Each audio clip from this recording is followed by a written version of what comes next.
Hello guys, আজ আমি রান্না করছি মিল্ক পাস্তা। ফার্স্টে আমি চিংড়িটা ভালো করে ফ্রাই করে নিচ্ছি। চিংড়িটা ফ্রাই করা হয়ে গেলে বাটিতে তুলে নিব।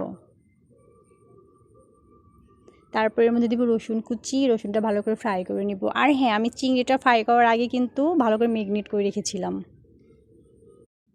তারপরে আমি দুধ গরম করছি এক পাশে। সামান্য পরিমাণ চিনি দিতে হবে দুধের মধ্যে।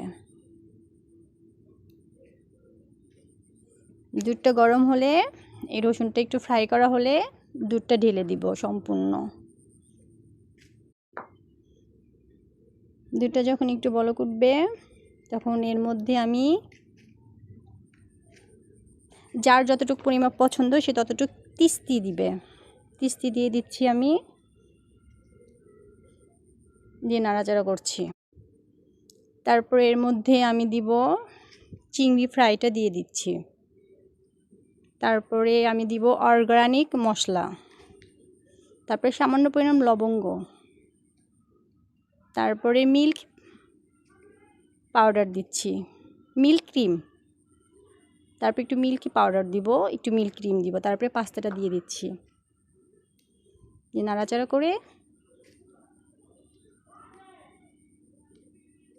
তারপরে দিচ্ছি সামান্য পরিমাণ লবণ গুঁড়ো। তারপরে ঢেকে দিব 5 মিনিট পরে। 5 মিনিট পরে তুলে এই যে হয়ে গেছে আমাদের মিল্ক পাস্তা। যার যেমন ঝাল। এখন খাবো।